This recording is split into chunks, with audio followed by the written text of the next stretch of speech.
Right, ito na yung paglalagyan natin ng ating crayfish. Nandito tayo sa taas. Yan. Yung pwesto natin, hindi ko nasukat kung gaano kahaba ang ano nito eh. Basta kung sa ibon, naka-pre-flight lang mga crayfish. Ito yung ibunan sa taas. Yan. Sa baba, crayfish. Para may pakinabang yung space natin. Yan o. Yes. Ayan, pinipinising na ngayon. Ayan. Kasi mamayang hapon, lalagyan na natin ng waterproofing bago tayo maglagay ng pump at saka ng itlogan ng crayfish. Alright. Okay, natapos na yung ating concrete pond. Ayan o. Tayo lang yung nag waterproofing. Tapos ako na rin nagpintura. Ayan o. Yes, ito yung pag may na female na crayfish, dyan ilalagay, nagbuntis. Yun ang ating pinaka-filter. Yun. Ayos, so wala pa tayong ilalagay ngayon. Baka bukas pupunta tayo kay Sisip Farm. Try natin kung makakabili tayo dun sa kanila ng breeder. Alright. Update tayo bukas.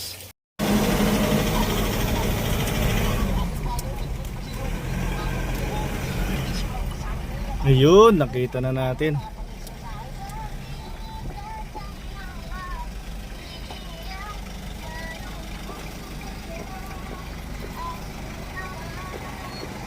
Wow! Dito tayo ngayon sa Sisip Farm. Laki mo.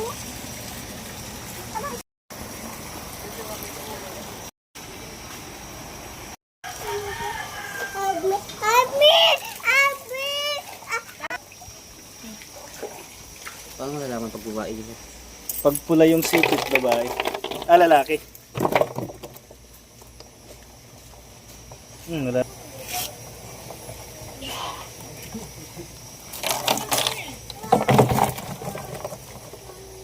May aso dyan.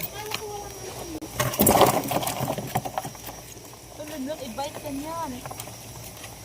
Baby, oh. Ayaw ng baby? Ayaw? Scared? Scared ikaw?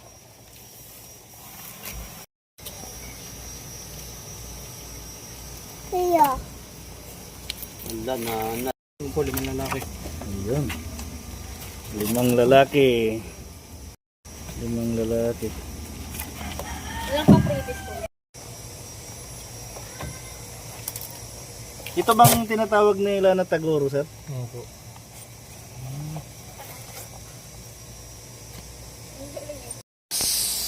Nakarating din ako sa lugar ni Sir Sisip sa YouTube at saka sa Facebook ko lang siya palagi pinapanood.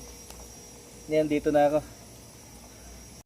Ilang buwan to, sir, bago magparis-paris, magbuntis? Ano po? Isang buwan pa po yan. Isang buwan. 1 to 2 months po. Tapos ang pagkain nito,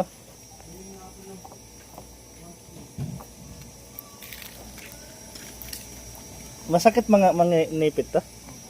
Lalo na po yung mga ganyang size po. Yung? Yung mga ganyang size po mas masakit sa ito. Ah, okay. Ayos. Isda, malaki. Enjoy ka sa malaking isda na, Nat? Ah, giant. Anong isda to, sir? Ba't ang laki?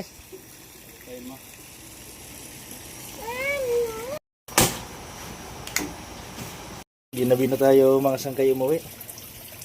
Ito na yung ating mga crayfish na nabili doon kay Sir Sisip. Lagyan natin ng tubig bago natin pakawalan dito.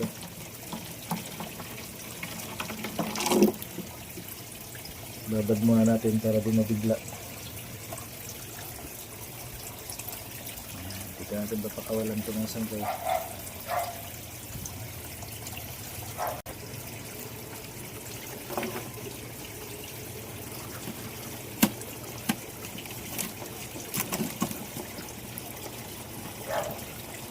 Mabuhay kayo at magpakarami.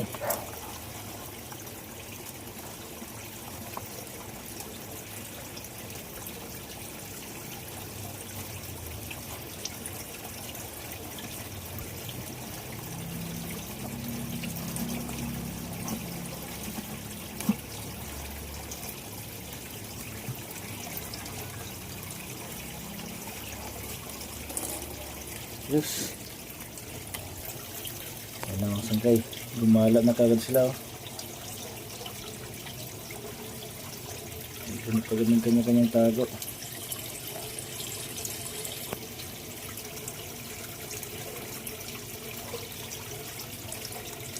Si tago.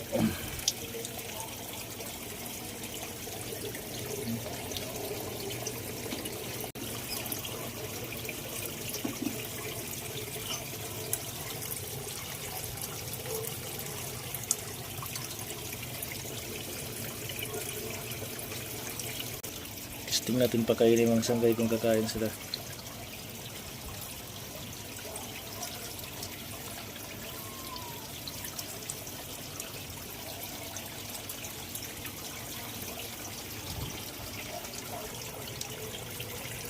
Na, kumain na.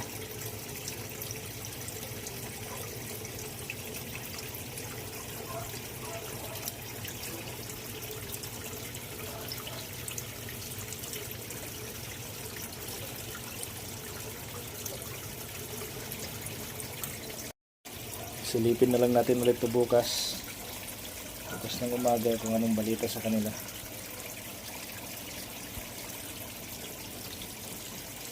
Dahil nung napuntahan ng dalawa.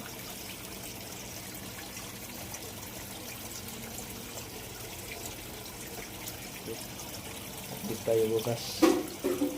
Let's go. Tingnan na natin kung buhay ba yung ating alaga.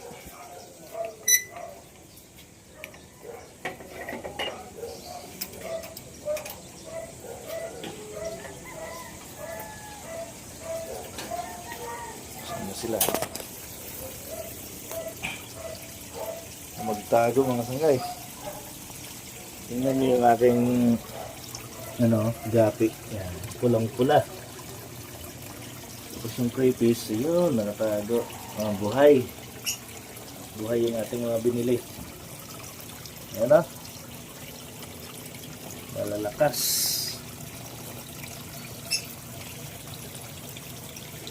Saan ang iba? Tago na, nagsuksok na sa ilalim.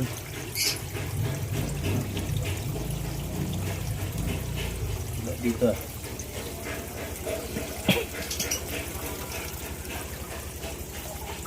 Wala. Nasa mga tubo nagtago. Ayan ang isa malaki oh. Malalaki pala talaga ang taguro line mga sangkay.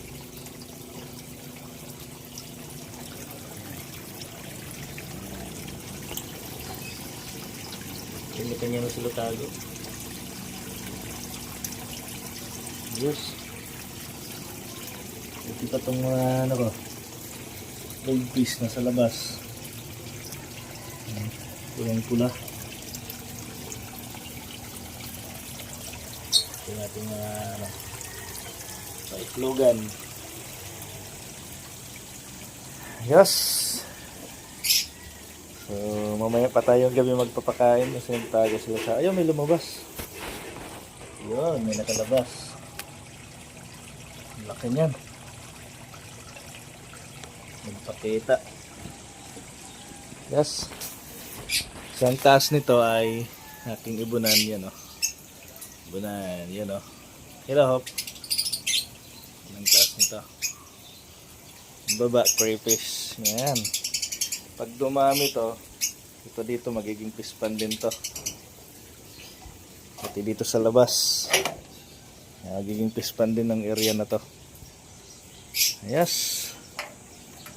So, dito na lang ulit tayo sa mga susunod na araw. Let's go.